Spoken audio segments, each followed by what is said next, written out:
Have you ever sat down on a Sunday night feeling completely inspired? You open your planner, you write out the perfect week. You've got the 6 a.m. workout, the meal prep, the skincare routine, and the reading time. This is the week, the one where you finally become the version of yourself that you've been aiming for, the it girl.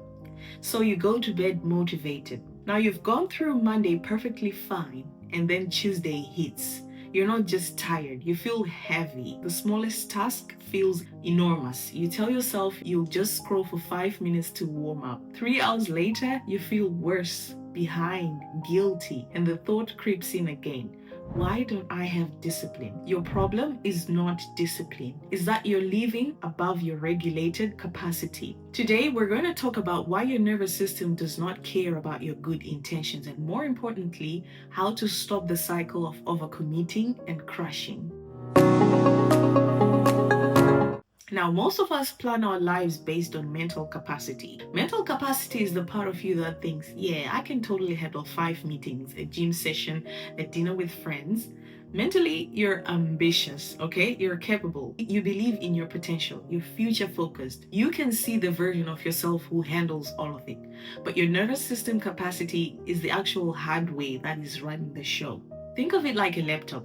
Mentally, you want to run high-performance software, big projects, growth and output. But your hardware might be an old model with a battery that drains fast and a fan that overheats easily. So you can intend to run that software all day long, but if the hardware cannot support it, the system will slow down. It will freeze. Your nervous system does not respond to intentions, it responds to load. And here's what most people miss. Load isn't just what's on your calendar. It's the argument that you had last week, the financial stress in the background, the chronic sleep debt, the old burnout that you never recovered from. It's the constant low pressure to be on. All those things. If your baseline load is already high, then adding more tasks is not just being busy. It's pushing your system into threat. When your brain senses that, it hits the emergency brake. That brake can look like procrastination, brain fog, exhaustion, irritability, or shutting down. Your body is protecting you. Now, this is why better habits are not going to fix it. Buying a new planner does not fix it. It's why starting a 5 a.m. routine works for 3 days and then collapses. It's why you can read all the productivity books and still feel like something is wrong with you. You're trying to optimize a system that is already overloaded. If you're living at 110% of your capacity, adding a 10-step skincare routine is not self-care. It's just more load. If you're exhausted, adding another challenge, even if it's good for you, still registers as demand. And here's the uncomfortable part. We tell ourselves, once I get more disciplined, I'll be able to handle this. But discipline cannot override biology. You cannot negotiate with your nervous system. You cannot shame it into performing. If your system is unsafe or overloaded, it will avoid, it will stall. And the more you interpret that as a character flaw, the more stress you add. It becomes a loop. You push, you crush, you guilt, you overcorrect, you push again. And it goes on and on and on.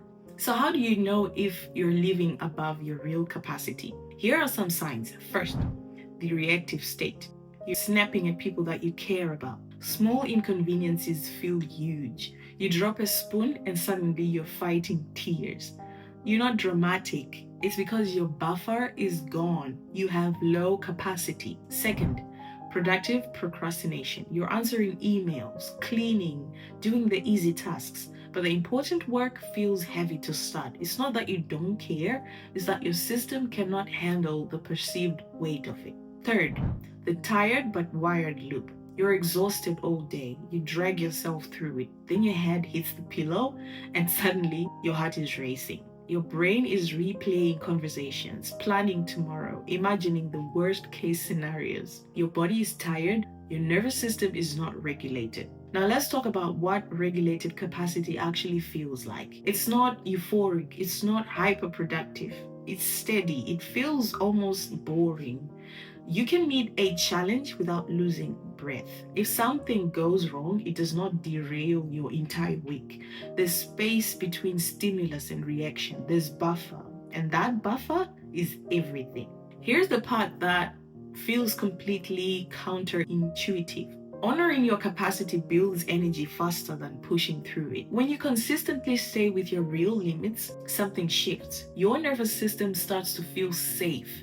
And when it feels safe, it stops hoarding energy for emergencies. It stops scanning constantly for threat. And when it stops bracing, it frees up energy.